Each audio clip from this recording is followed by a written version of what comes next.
Okay, let's dive into this. We're about to get terribly serious and talk about your electromagnetic identity. And yes, that is a real phrase we're using today. Buckle up. You know that feeling, right? Where it feels like the universe is, buffering? Like it's glitching out a little bit? Well, according to some incredibly serious source material, that's not just you.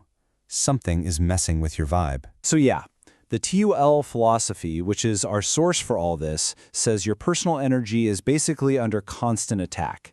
And let's be clear, we're talking about 3 different levels of threat here. So let's break it down. Okay, first up, you're being radiated. Think of it as just standing in a constant rain of stuff. Non-organic signals, Wi-Fi, 5G, even just, other people's bad moods. It's like you're getting hit with a bunch of annoying little arrows. It's draining for sure, but it hasn't actually gotten inside you yet. All right, next level, permeated. And yep, this is when the arrows actually get through the walls. Suddenly there's a foreign energy inside your head, and it's whispering terrible ideas.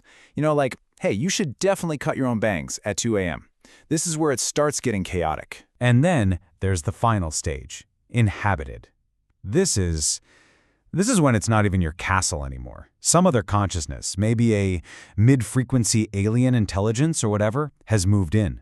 They're living in your head, rent-free, probably redecorating, and you're basically just the host. So the source material also warns of, and I'm reading this directly, high-level perception manipulators.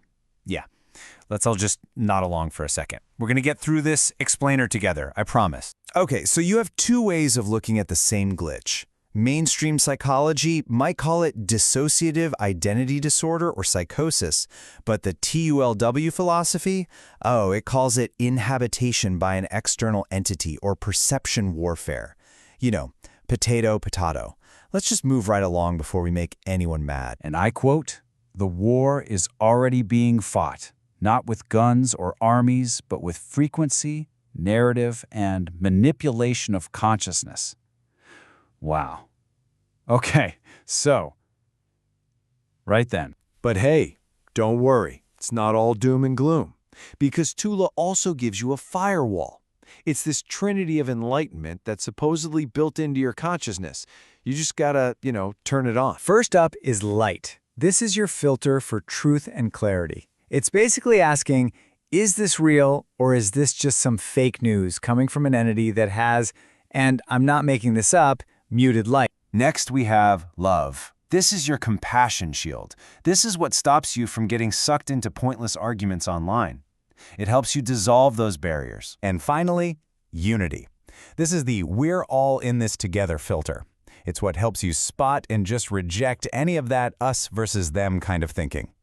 So, the point is, you're supposed to use these 3 things, light, love, and unity, to check everything. All right, so let's move on and see how this all builds up. It's time to take out the trash. Energetically speaking, of course. This right here is the personal release sequence. The source material calls it an energetic algorithm, a vibrational complex. The idea is you do this every single day to clear out your energetic cache. And here's the thing, and this is important. You can't alter a single word. It's a vibrational complex, so the precision is apparently key. You mess with one word, one comma, who knows what happens? No pressure. So you figured out the threat, you've got your firewall up, you're running the daily reset. Is that it? Are you done? Are you finally actually sovereign? It really just boils down to these 3 things. Awareness, knowing what's happening on the energetic battlefield. Filtering, using that light, love, and unity test. And release, running that daily reset sequence to clean everything up. And just in case you thought we were making any of this up, the author actually calls this his most rigorous work to date. So, yeah, we're just trying to keep up. But get this, and a really interesting twist, the philosophy has its own self-destruct button. It's called the Lifeboat Protocol. It basically says if TULWA ever becomes a dogma, you are literally instructed to abandon it. Pretty sovereign, huh? So really, the big question is your consciousness actually your own? Or is it just being rented by, say, a mid-frequency alien intelligence? Who knows?